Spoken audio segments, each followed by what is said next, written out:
Hello students, welcome back. Today I am discussing about 14.3. तो mathematics reasoning का बेटा ये थर्ड एक्सरसाइज है, बहुत सिंपल सा है, तो इसमें मजा आने वाला है आपको। बेटा क्वेश्चन देख लो पहले क्या लिखा है यहाँ पे। For each of the following compound statements first identify the connecting words and then break it into component statements. ये सारी बेटा यहाँ पे एग्जाम्पल दिए हैं, कंपाउंड स्टेटमेंट दिए हैं। सबसे पहले वो बोल रहा है कि इसमें आप क्या निकालना है, आपने कनेक्टिंग वर्ड्स आइडेंटिफाई करो कौन सा है, देन इसको ब्रेक करना है उसके कंपोनेंट्स में।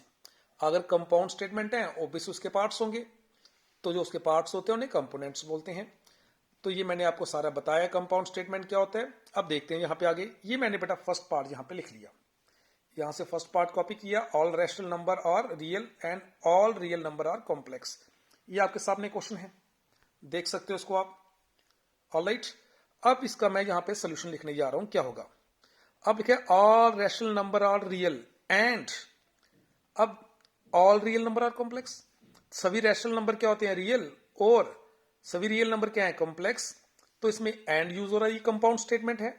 तो इसमें ये क्या चीज है, एंड हो, आर हो, इफ हो, देन हो, अलॉन्ग विद, ये सारे कनेक्टिंग वर्ड्स होते हैं। तो इसमें कनेक्टिंग वर्ड्स कौन सा हो गया, तो इसका फर्स्ट अगर मैं लिखूं कनेक्टिंग वर्ड जो होगा, तो इसमें इस क्वेश्चन में जो कनेक्टिंग वर्ड आ रहा है वो क्या है, एंड।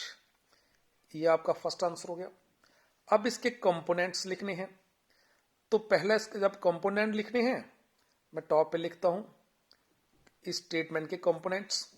अब पहला पी कौन सा होगा, all rational number are real, a component ये है, और क्यू कौन सा, all real number are complex. तो दीज आर द कंपोनेंट्स।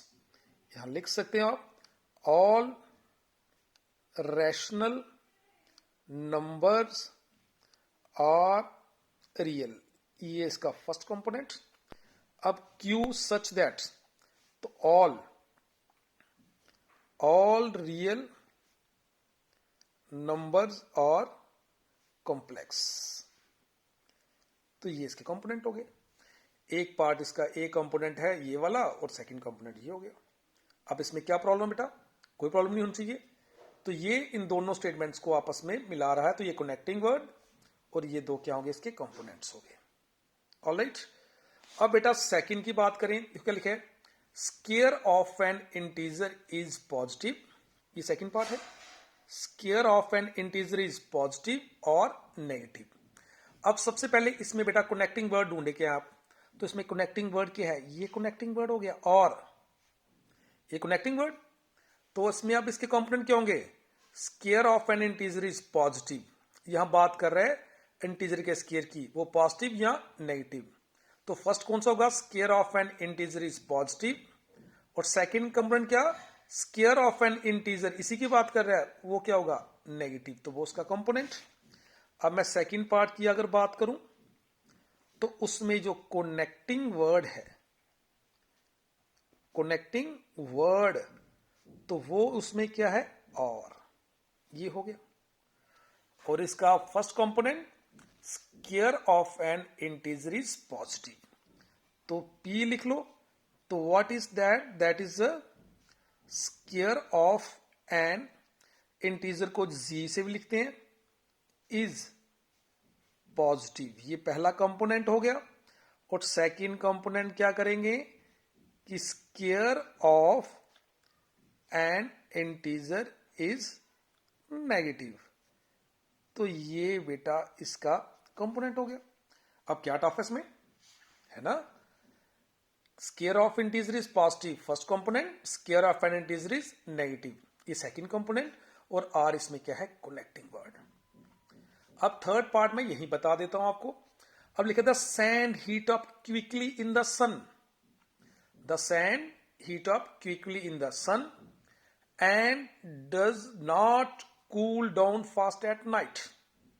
अब यहां पे कनेक्टिंग वर्ड कौन सा आ रहा है, एंड। ये कनेक्टिंग वर्ड हो गया। अब ये जो स्टेटमेंट है, अगर मैं लिखूं इसमें कंपोनेंट इसके लिखूं यहां पे बेटा, तो अगर मैं पी को लिखूं, यहां पी लिख रहा हूं आपके सामने इसी का, तो वो क्या होगा, द सैंड, ये पूरा the sand heat up quickly in the sun, the sand heat up quickly in the sun. ये देखो, the sand heat up quickly in the sun, ये first component. Second, and doesn't cool down at the night.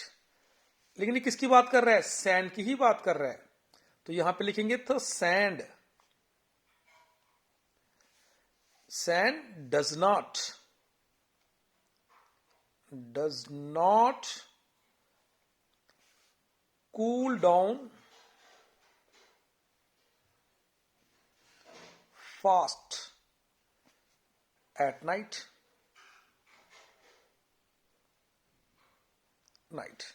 तो ये क्या हो गया? ये इसका first component, the sand heat up quickly in the sun. जो सैंड है वो जल्दी हीट होगी कब? जब सूरज होगा। और second, the sand doesn't cool down fast at night. वो बोल रहे हैं कि सैंड जो है वो रात को जल्दी ठंडा नहीं होगा। तो ये मतलब अगर इसकी बात करें, ये तो यहां पे ट्रू है और ये कौन सा है? फॉल्स। इन्होंने पूछा नहीं है। तो ऑब्वियसली जब सन होगा तो सैंड जल्दी से क्या होगी? हीट होगी। और जब रात को सैंड बड़ी जल्दी ठंडी होती है, लेकिन यहां पे लिखा है वो ठंडी नहीं होगी। ये पूछा नहीं है, लेकिन उन्होंने पूछा है इसमें कनेक्टिंग वर्ड कौन सा है और कंपोनेंट्स। तो ये इसके कंपोनेंट लिख दी हमने। अब बात करते हैं ये लास्ट वाला, x is equal to 2 and x is equal to 3। x 2 and 3 are the roots of equation. ये क्वाड्रेटिक इक्वेशन दी है। अब ये ठीक है गलत है वो नहीं पूछ रहे, सिर्फ उन्होंने यहां पे स्टेटमेंट दी है हमें। इस स्टेटमेंट के हमने कनेक्टिंग वर्ड्स और क्या निकालना है? कंपोनेंट्स। अब x2 वो भी इसका रूट है और 3 भी क्या है इसका रूट। तो पहले इसमें कनेक्टिंग वर्ड्स कौन सा हो गया? अगर मैं थर्ड पार्ट की बात करूं, वो लिखा है यहां पे x is equal to 2 and ये देखिए, ये third part x is equal to 2 and x equal to 3 are the root of equation. ये क्वाड्रेटिक इक्वेशन दी है। अब इसमें पहले कनेक्टिंग वर्ड कौन सा है? तो ये जो एंड है ये क्या हो गया इसका? Connecting word. तो इसका स्टेटमेंट कौन सा होगा? सब इसका कंपोनेंट कौन सा होगा? पहला p लिख लिया, x इक्वल टू 2 वो भी इसका रूट है और x इक्वल टू 3 वो भी इसका रूट है। तो p क्या हो गया? x equal to 2 is, single single की बात है ना, यहां और नहीं आएगा। r मतलब ये दोनों है, हम सिंगल सिंगल लिख रहे हैं। तो इज रूट ऑफ इक्वेशन। तो आपको इक्वेशन क्या दी है? 3x square minus x minus 10 equal to, यहां ये नहीं पूछ रहा है ट्रू और फॉल्स है, सिर्फ पूछ रहा है कनेक्टिंग वर्ड कौन सा है और इसके कंपोनेंट लिखो, इसके अकॉर्डिंग इसके पार्ट्स क्या बनते हैं। तो नेक्स्ट वाला x इक्वल टू 3, ये भी इसका रूट है। तो इज रूट ऑफ इक्वेशन क्या लिखा है? 3x square minus x minus 10 equal to 0। ये थर्ड पार्ट था। इस क्वेश्चन में टॉप में देखें तो उसमें क्या लिखा था उन्होंने कि आप ये कंपाउंड स्टेटमेंट दिए हैं, इसमें कनेक्टिंग वर्ड निकालो और इसको इसके कंपोनेंट में ब्रेक करो। तो इसमें जो एंड जो है इनको कनेक्ट कर रहा है, तो एंड इसमें कनेक्टिंग वर्ड्स। तो x इक्वल टू 2 भी इसका रूट है और x इक्वल टू 3 भी इसका रूट है। तो ये क्या हो गया? इसके components. All right, very good. तो नेक्स्ट क्वेश्चन पे चलते हैं। ओके स्टूडेंट्स, बेटा that is the next question.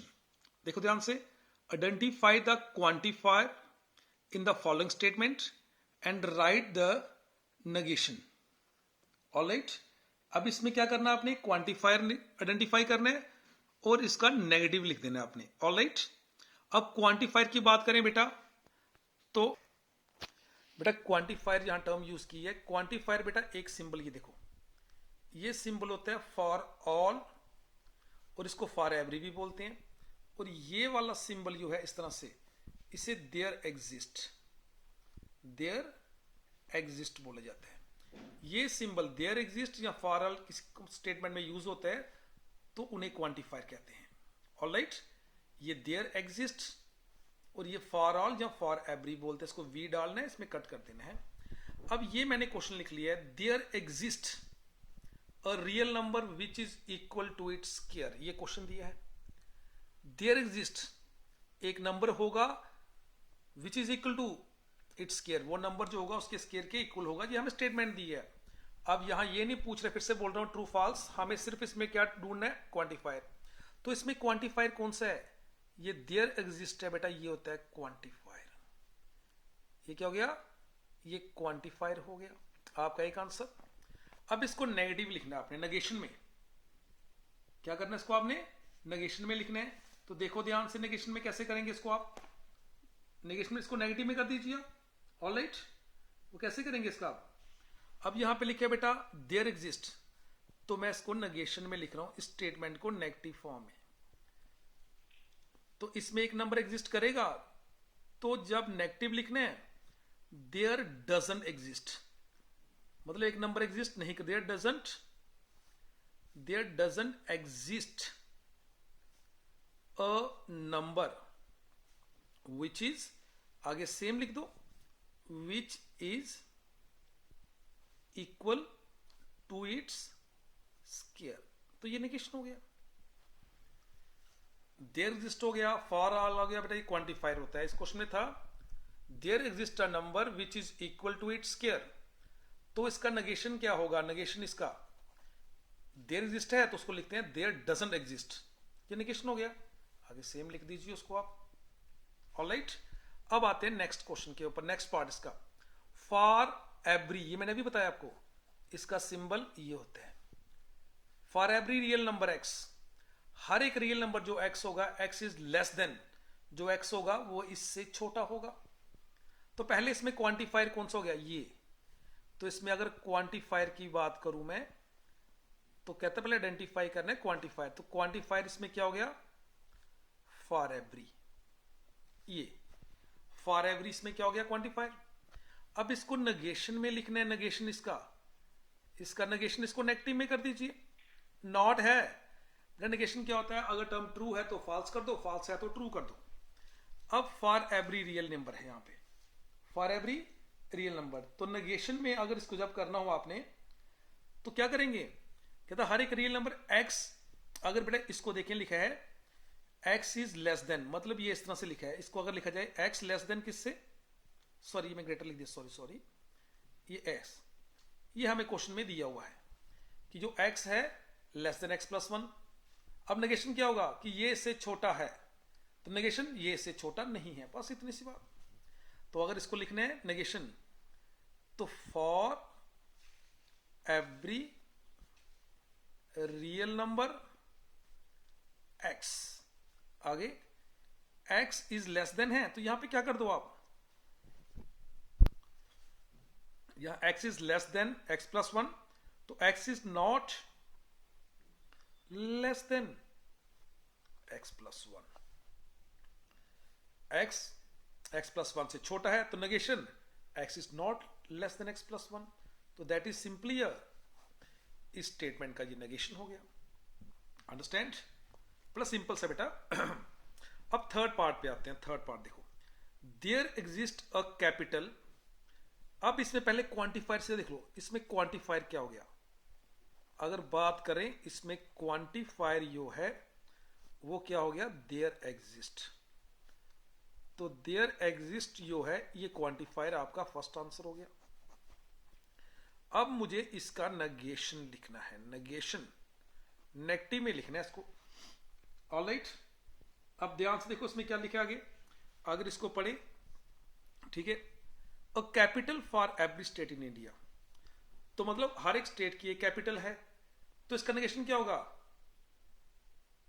कि हर एक स्टेट की अ capital for every state in India. तो मतलब अगर ए कैपिटल है हर एक स्टेट की, तो उसमें क्या लिखना है कि एक ऐसी स्टेट है जिसकी कैपिटल नहीं है। ऑलराइट, अब इसको लगाते हैं व्हाट इसकी, तो यहां पे लिखेंगे देयर एग्जिस्ट है, तो क्या आ गया, there doesn't exist, there doesn't exist. आगे आप कॉपी कर सकते हैं पूरा सेम जो भी है बेटा, देयर एग्जिस्ट है तो नॉट में क्या होगा, देयर डजंट एग्जिस्ट लगा दो, बाकी same as it is. A capital, ठीक है ना, for every state, for every state in India. Alright, तो ये इसका नेगेशन है। ठीक बच्चे, बेटा क्वेश्चन था there exist a capital for every state in India, कि यहां पे क्या एग्जिस्ट कर रहा है कि ए कैपिटल जो है वो हर एक स्टेट में इंडिया की है, मतलब कैपिटल। तो इसमें पहले देयर एग्जिस्ट क्या हो गया, क्वांटिफायर। देयर एग्जिस्ट हो फॉर ऑल हो क्वांटिफायर होता है, ये निकाल दिया। अब यहाँ पे देयर एग्जिस्ट है तो नेगेशन करना है, तो उसको देयर डजंट एग्जिस्ट लिख दो, आगे एज इट इज लिख दो, तो ये इसका नेगेटिव हो गया। मतलब जो कहा कि ऐसा है तो नॉट लगा दी तो ऐसा नहीं है, तो वो नेगेशन हो गया। ऑलराइट, अब चलते हैं बेटा थर्ड क्वेश्चन की ओर, इसको ध्यान से देखो। Check whether the following pair of statements are negation of each other, give reason for your answer. अब बेटा देखो, ये एक स्टेटमेंट दिया है, एक ये स्टेटमेंट ये दी है।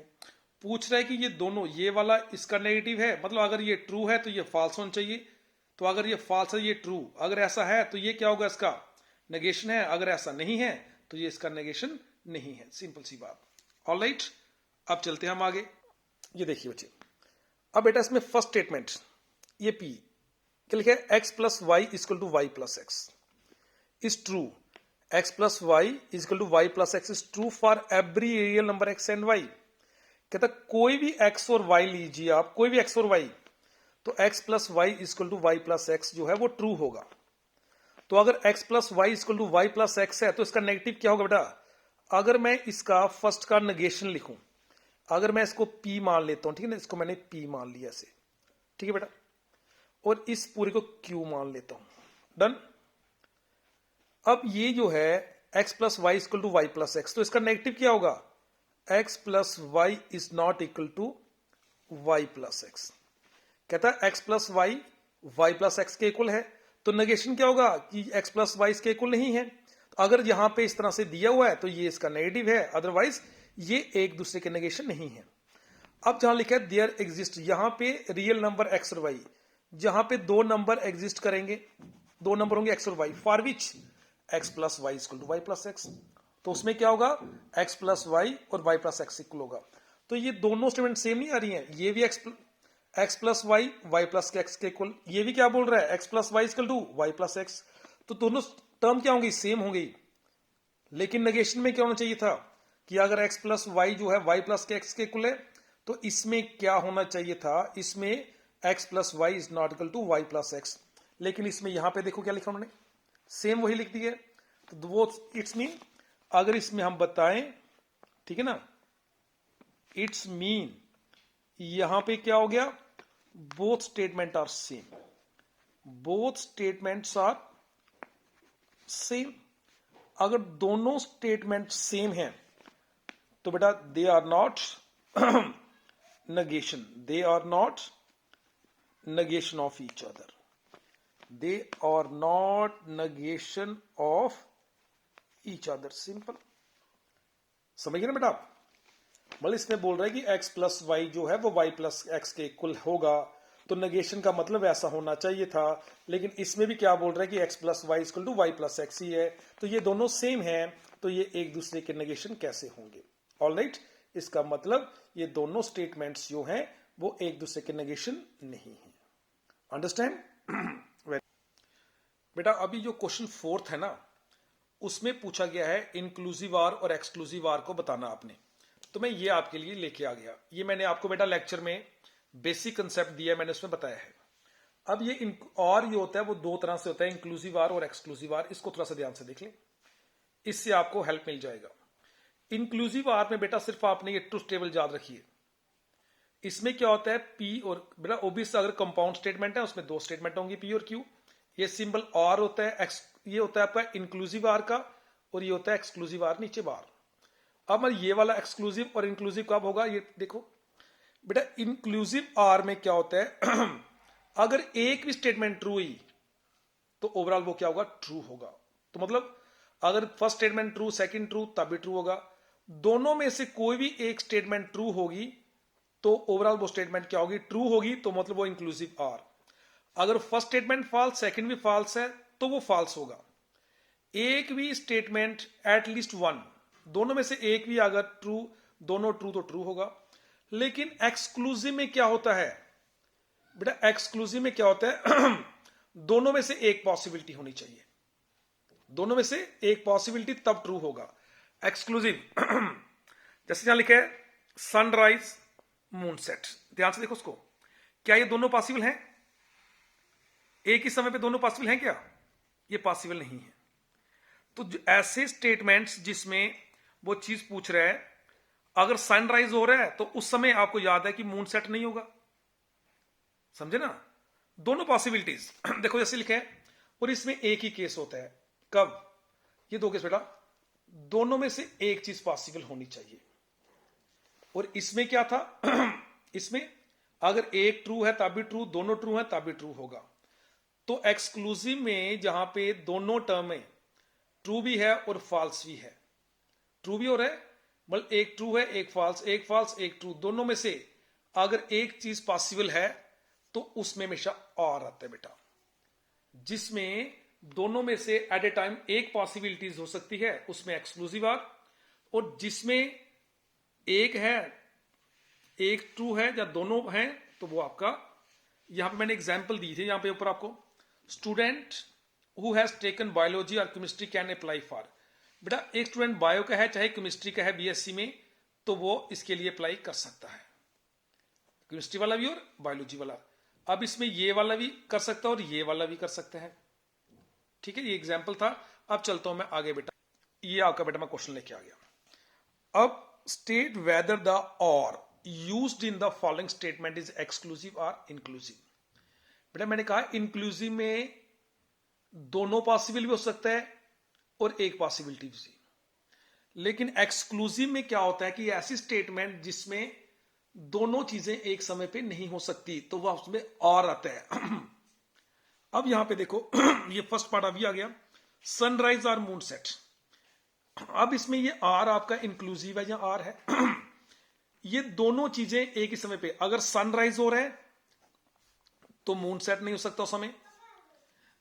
तो जहां पे ऐसा स्टेटमेंट दिया हो कि जहां पे दोनों पॉसिबिलिटीज एक समय पे नहीं हो सकती, तो बेटा वो होता है एक्सक्लूसिव आर, उसको बोलते हैं। तो इस समय जो आर यूज हो रहा है वो कौन सा है? एक्सक्लूसिव है।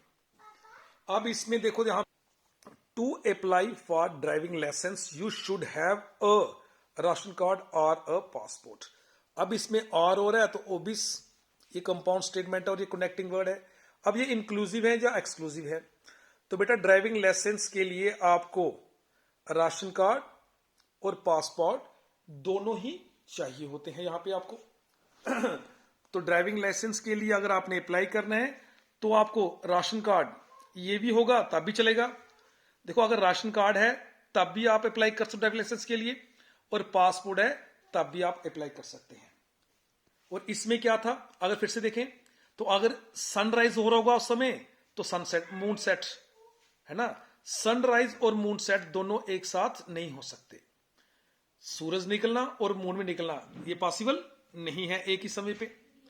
अब यहां पे क्या है, तभी एक्सक्लूसिव आर। तो यहां पे फिर से अगर सनराइज हो रहा है और मून सेट, ये दोनों ठीक है ना, सनराइज आर मून सेट, ठीक है। तो ये दोनों जब इस तरह से आ जाता है चीजें तो वहां पे एक्सक्लूसिव आर। अब इसमें तो ड्राइविंग लाइसेंस के लिए बेटा आपको, अगर आपके पास राशन कार्ड है और पासपोर्ट है, ठीक है, राशन कार्ड तब भी अप्लाई कर सकते हैं, पासपोर्ट तब भी, दोनों हो तब भी अप्लाई कर सकते हैं। तो ऐसी कंडीशन जो होती है बेटा इसमें इंक्लूसिव आर आता है, इंक्लूसिव आर, ठीक है। ऑल इंटीजर आर पॉजिटिव, कहता सभी इंटीजर क्या होंगे? पॉजिटिव, जहां क्या होंगे? नेगेटिव, है ना। तो बेटा सभी इंटीजर जो होते हैं, अगर इसकी बनाऊं statement all integer are positive और दूसरा ऑल इंटीजर आर नेगेटिव, तो इसमें क्या क्या सभी इंटीजर पॉजिटिव होते हैं? नहीं, कुछ इंटीजर पॉजिटिव होते हैं, कुछ क्या होते हैं बेटा? नेगेटिव होते हैं। तो ये दोनों एक साथ एक समय पे हो सकते हैं क्या? टेल मी, नहीं हो सकते ना, both positive as well as negative जो है वो नहीं हो सकते। तो इसमें आर कौन सा होगा बेटा? इंटीजर पॉजिटिव भी होते हैं और कौन से होते हैं? नेगेटिव भी होते हैं। तो यहां पे अगर बात करें ऑल इंटीजर आर पॉजिटिव, ये भी गलत है। ऑल इंटीजर आर नेगेटिव, ये भी क्या है, गलत है। ये दोनों जो है, हाँ, some integer are positive and some integer are, तो एक ही समय पे एक ही कंडीशन पे ये दोनों पॉसिबल नहीं है। तो ऐसी वाली कंडीशन पे आपका आता है एक्सक्लूसिव आर। जब दोनों चीजें एक साथ साइमल्टेनियसली नहीं हो सकती ना, तो उसमें अगर कुछ इंटीजर पॉजिटिव है तो कुछ इंटीजर नेगेटिव भी होते हैं ना, तो ऐसे स्टेटमेंट में क्या यूज करते हैं, एक्सक्लूसिव आर यूज करते हैं। अंडरस्टैंड? तो बेटा ये था आपका फोर्थ एक्सरसाइज। बेटा इसको ध्यान से देखें। और बेटा एक्सक्लूसिव आर और इंक्लूसिव आर पे मैंने एक लेक्चर अलग से दिया हुआ, उस लेक्चर को ध्यान से देखें, फिर आपने आराम से करना है। ये 3 ही क्वेश्चन इसमें दिए थे। अंडरस्टैंड? थैंक यू बेटा। इसको ध्यान से देखें और इसको प्रैक्टिस करें। I hope you all will get more